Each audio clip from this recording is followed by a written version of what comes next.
പ്രിയമുള്ളവരെ, ഞാൻ ഹരീഷ് ആർ നമ്പൂതിരിപ്പാട്.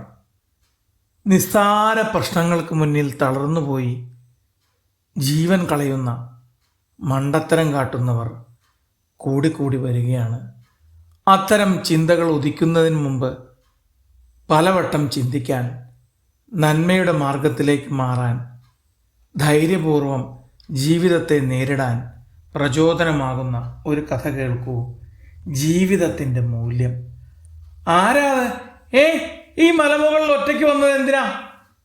ജില്ലു കാട്ടുപോത്ത് ഉറക്കെ വിളിച്ചു ചോദിച്ചു.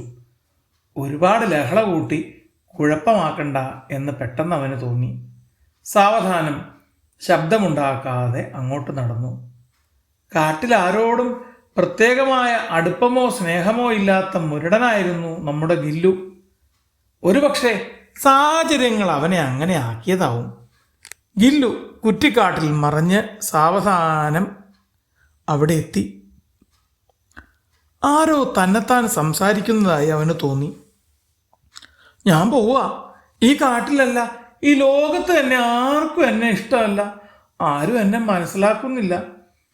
ഇങ്ങനെയുള്ള ലോകത്ത് ജീവിക്കാൻ എനിക്കിഷ്ടമല്ല എന്ന് പറഞ്ഞുകൊണ്ട് താഴെയുള്ള ചെങ്കുത്തായ കൊക്കയിലേക്ക് നോക്കുകയാണ് ഡിങ്കി മാൻകുട്ടി.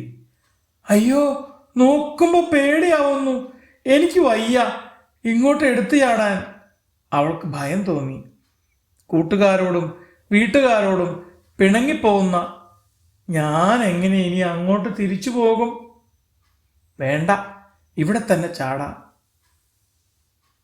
ചാടണോ വേണ്ടയോ എന്ന് സംശയം തീരാതെ നിൽക്കുന്ന ഡിങ്കിയുടെ സമീപത്ത് ശബ്ദമുണ്ടാക്കാതെ ചെന്ന ഗില്ലു അവളെ സാവധാനം അവിടെ നിന്ന് പുറകോട്ട് തള്ളി മാറ്റി.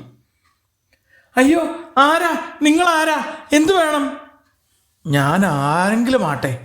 നിനക്ക് എന്തു പറ്റി ഈ മണ്ടത്തരം കാണിക്കാൻ? ഇവിടെ വരാൻ നിനക്ക് എങ്ങനെ തോന്നി? നീ ഇത്ര വിഡ്ഢിയാണോ? എന്നെ ആരും മനസ്സിലാക്കുന്നില്ല. ആർക്കും എന്നെ ഇഷ്ടമല്ല, അവൾ വിതുമ്പി. മോളെ, ഗില്ലു സ്നേഹത്തോടെ വിളിച്ചു. ഒരു നിമിഷം നിൽക്കൂ. നീ നിന്നെക്കുറിച്ച് മാത്രമാണ് ചിന്തിച്ചത്. പക്ഷേ നിനക്കായി കാത്തിരിക്കുന്നവരെ ഓർത്തില്ല. നിസ്സാരമായ സങ്കടം മൂലം നഷ്ടമാകുന്ന വലിയ സന്തോഷങ്ങൾ നീ കാണുന്നില്ല.